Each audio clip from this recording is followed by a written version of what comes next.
Il y a pas longtemps, j'ai écouté une douce mélopée du nom de Klaus Barbie d'un très charmant projet nommé Génocide Organe. Aïe aïe aïe, ouïouïouï. Alors à partir de maintenant d'ailleurs, on appellera le groupe GO pour éviter de répéter trop de fois ce mot interdit. Et voici à quoi ça ressemble.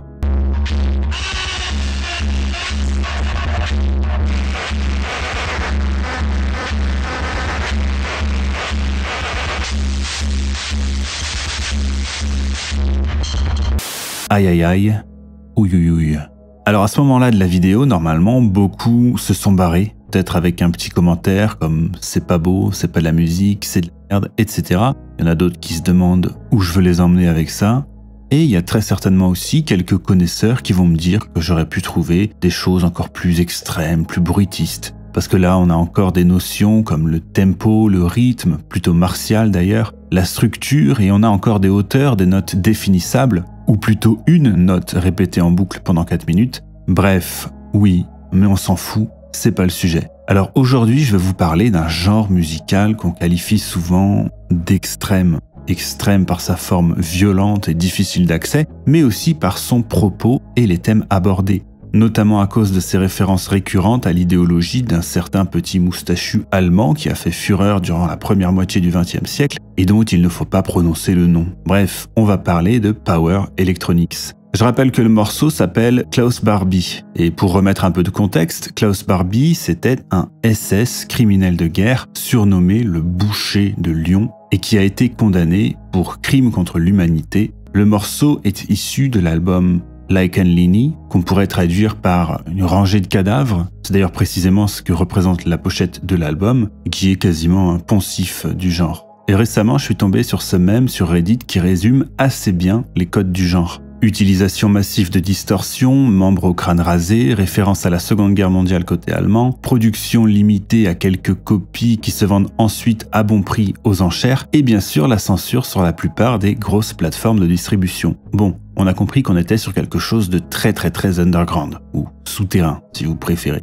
Le groupe dont il est question ici, GO, est un groupe allemand de Power Electronics, et est en fait un des pionniers du genre, qui fait partie de ceux qui en ont fixé les codes, notamment avec cette fameuse pochette qui est une photographie réelle d'atrocités dues à la guerre. Bref, le groupe a donné très peu de concerts, mais chacune de ses prestations a énormément fait parler. Sur scène, ils portent des masques et aiment bien entretenir le mystère. Ils n'ont donné que très peu d'interviews au cours de leur carrière et jouent beaucoup sur cette image de groupe problématique. Et la question qui va nous intéresser ici, c'est de savoir s'ils sont vraiment les affreux néo-N que beaucoup prétendent qu'ils sont.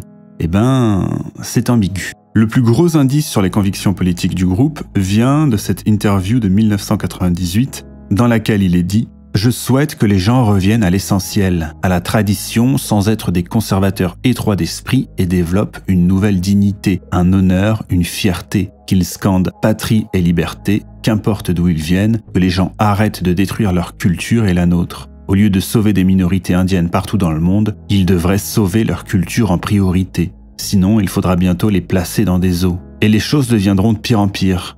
Le crime, la crasse, le chômage, la haine. Ce que nous aurons bientôt, ce ne sera pas une société multiculturelle, mais une société multicriminelle qui terminera en guerre civile où toutes les armes ne seront que dans un camp. » Donc un constat fait par énormément de monde et qui n'implique pas forcément des idées extrêmes ni une allégeance aux petits moustachus. Ce que semble prôner GO, c'est plutôt la volonté de la transgression morale, d'aller dans le politiquement incorrect pour le simple plaisir de provoquer. S'aventurer sur des pentes glissantes, c'est vraiment ça leur truc au fond. Et si on retrouve dans leur musique beaucoup de discours des années 40 en allemand, ils ont pourtant toujours nié défendre une vision politique. Ce qu'ils cherchent à faire, c'est de s'approcher de la limite, de l'effleurer et de ne jamais la dépasser tout à fait. Ce qu'ils aiment, c'est rester dans une zone grise et que le public soit incapable de véritablement saisir de volonté ou d'intention de leur part. Pour autant, nier les liens entre Power Electronics et idéologie fasciste, voire suprémaciste, serait assez hypocrite. Si tout ce qui fait le sel d'un groupe comme GO, c'est l'ambiguïté, il existe aussi toute une partie de la scène Power Electronics qui revendique très explicitement des accointances avec le national-socialisme et différentes idéologies s'en rapprochant. Certains se revendiquent d'ailleurs de Luigi Russolo.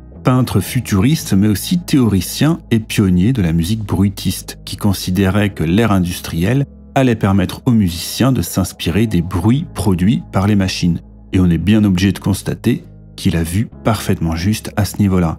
Mais bien que le futurisme ait souvent été rapproché du fascisme, en réalité, toutes les idéologies politiques sont allées y puiser. Et les expérimentations de Russolo ont eu un impact si gigantesque dans le monde de la musique expérimentale qu'il me semble assez réducteur de limiter le futurisme à l'aspect fasciste de la chose. D'autant plus que le mouvement prenait la table rase, ce qui est quand même assez difficilement compatible avec une vision identitaire du monde. Sans compter que beaucoup d'artistes idéologiquement plutôt ancrés à l'extrême gauche s'en revendiquent aussi. En tout cas, des groupes extrêmement subversifs qui sont souvent dans la contradiction totale entre élitisme pan-germanique et décadence, un peu à la peste noire dont on a déjà parlé ici, il y en a. C'est le cas de projets au nom évocateur comme Xenophobic Éjection, Génocide Lolita, Striker, Breten, Lone Wolf Insurgent, Azab ou encore Action Algiz.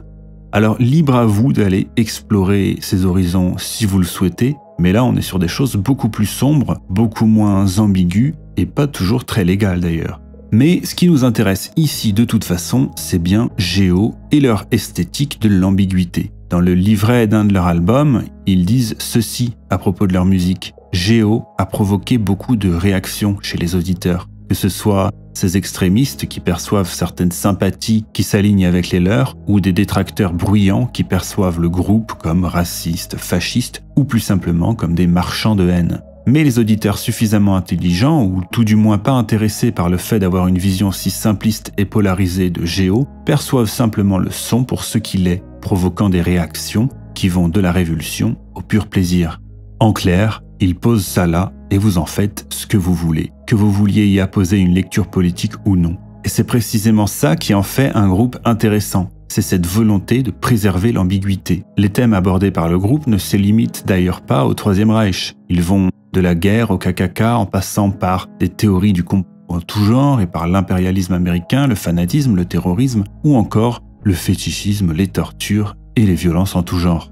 Et toujours en présentant ces éléments sous leur aspect le plus sale et le plus repoussant qui soit.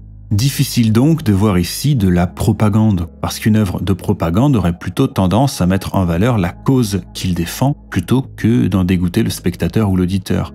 Quand on écoute Géo, on est dans le pur cauchemar. On a affaire à une vision du monde cynique, c'est la représentation presque froide de toute l'horreur dont l'homme est capable. Avec cependant quelque chose d'assez malsain dans le plaisir qu'il semble prendre à voir le monde s'écrouler. Avec Géo, on est dans la misanthropie la plus pure. Or, misanthropie et volonté de mener un projet politique cohérent me semblent assez incompatibles. À mon humble avis, Géo ne dénonce ni ne fait l'apologie de quoi que ce soit. Ce qui ressort, c'est surtout du pur nihilisme, dissimulé derrière une ambiguïté savamment cultivée par le groupe. Le groupe dira d'ailleurs dans une interview « On ne dit jamais ce qu'on pense, on ne croit jamais ce qu'on dit, et si on dit accidentellement la vérité, on la cache sous tellement de mensonges qu'il devient difficile de l'apercevoir. »